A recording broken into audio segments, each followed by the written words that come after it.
everyone.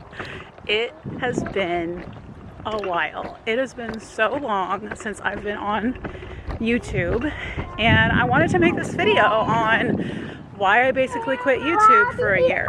And I wanted to make just kind of like a casual video coming back because I do want to make some videos coming up of, sorry, we were on a walk and I thought I talk to my Instagram people while we're on walks, so why not YouTube? Because we will be moving. We will be leaving Kansas really soon. Yeah, can you believe it? It's been almost 3 years since we moved here. And we're going to be moving to our new duty station. But I just kind of wanted to check in with you guys and let you know where I've been and why I've taken like an unintentional sabbatical from YouTube. Basically, I've just had too much on my plate. That's the big secret. The end. Bye. Being a mom of 3 little kids while my husband was deployed was quite the challenge. 3 kids, 3 and under, 3 years old, 1.5 to 2 years old, and a newborn infant. Yeah, that was quite the year. So my husband Mark was deployed to Iraq for 9 months from February of 2023 until November 2023. In that time, let's see, Teddy, the youngest, was just 2 months old when Mark left. We had RSV, all of us, basically at the same time. It was kind of like one after the other. Yeah, that's basically where I was all of 2023, just trying to survive with my husband deployed to a combat zone for 9 months with 3 kids, 3 and under. That's why I quit YouTube for the past year. So he is back. He got back actually on Veterans Day in November. And he had over 60 days of leave. So now it is March. Let's see. I'm filming this on March 21st, 2024. And we are getting ready to PCS next month in April. Probably, Mark finally got his official orders. And so we can now start doing official PCS tasks. Hi. Like scheduling our movers, reserving a U-Haul, all of that. So we always do a partial PPM or a partial DITY. So PPM means personally procured move, otherwise known as a DITY move, do it yourself. So we always have like professional movers do the majority of the stuff, all the furniture, all the packing, all the boxes, and then we rent a U-Haul or to bring stuff that we need on the back end or the front end and the back end of the move. This will be only our second move with children. We now have 3 children, and so it's going to be very different. So I do want to take you guys along. That's kind of why I'm doing this video, to kind of get back into YouTube. Hopefully tell the algorithm I'm back, I'm done quitting YouTube. So that, you guys know that I have some videos coming up. Another thing I wanted to address to my followers, so that I have somewhere to direct people now when they ask me this question, because I've gotten this quite a few times on Instagram in the comments and in DMs about, can you please tell me what happened with your baby that was diagnosed with ventriculomegaly? I've gotten this so many times from people desperate, worried moms who have their baby has gotten this diagnosis in utero, and they're just they found my video that I made. I think it was just only a few videos ago that I made the video about Teddy having ventriculomegaly in utero, and they're wanting to know what happened. He never updated, and that's true. Well, I guess I did in my birth story. That's the last video I did, which was back in October. My video back in October about Teddy's birth story was the last video I did for YouTube. So I'm pretty sure in that video that I did update you guys about his ventriculomegaly, but probably the people messaging me just didn't see it, and I didn't label it. Around, I forget, it was 20 something, it was almost at 30 weeks, I think.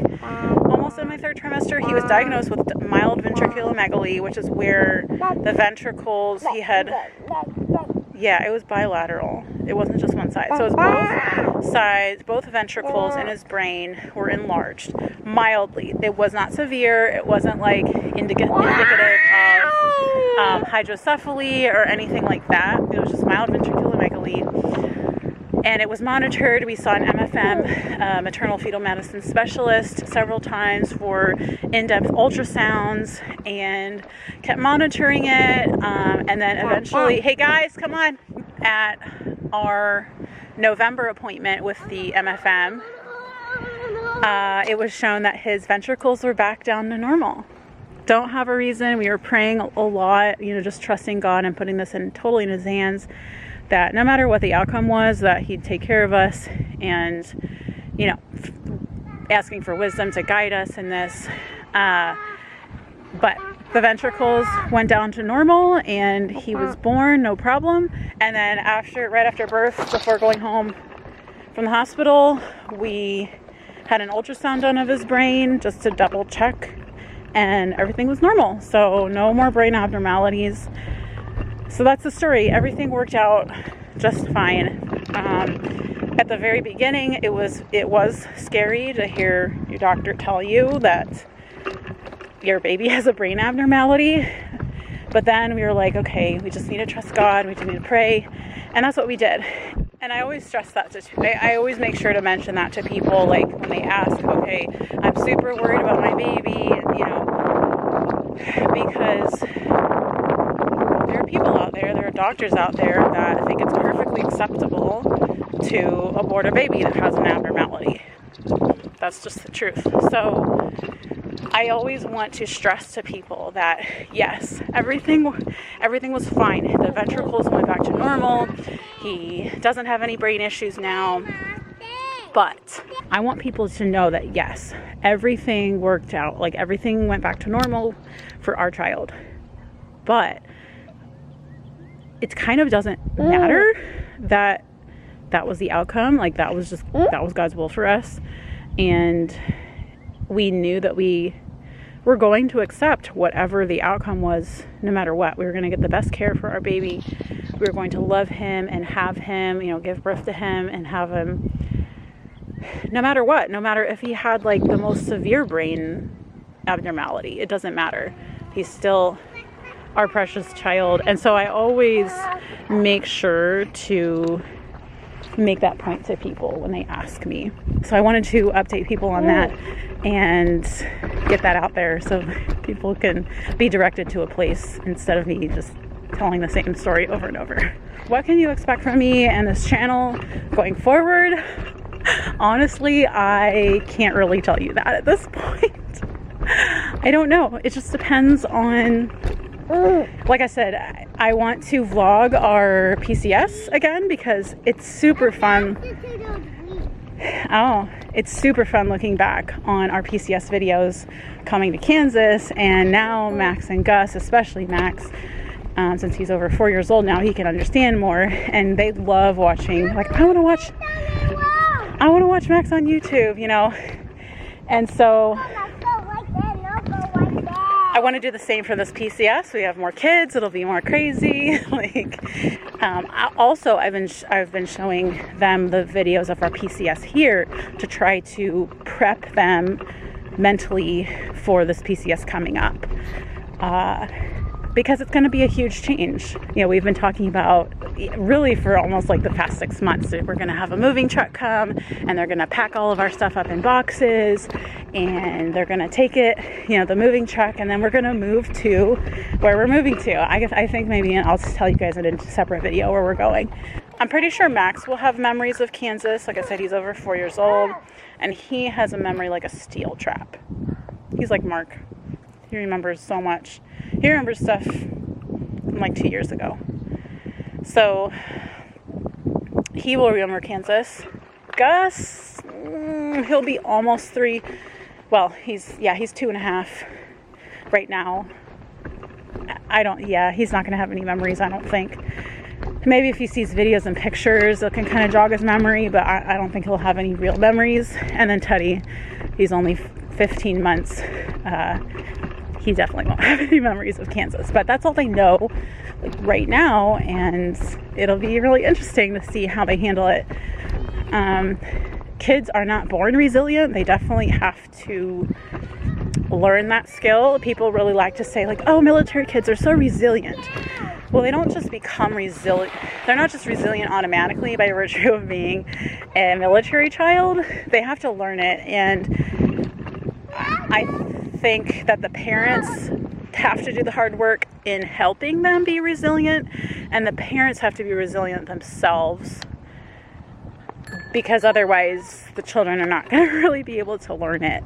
So that's, you know, it's a good learning opportunity for them and for me, for us, for me and Mark. So that's where I've been. That's why I quit YouTube for a year. But I really want to be back. I really want to keep documenting our life, because I want to have that record. And if in documenting memories of our family, if it can also help other people or bring joy or entertainment to other people too, then that's great. I want to do that. So make sure to hit the subscribe button, yada yada yada, all the normal things that you're supposed to say as a vlogger, which, yeah, I have not been the best YouTuber. Again, I can't tell you what to expect from me, but do expect videos about our PCS, about the process, about moving, about our road trip out to where we're going. And yeah, I'll see you in the next video. Probably, maybe the next video will be me, like, kind of maybe like a sit down video of how I prep for a PCS, and I'll announce where we're going there. So until next time, I will see you guys in the next video. Take care, and thanks for watching.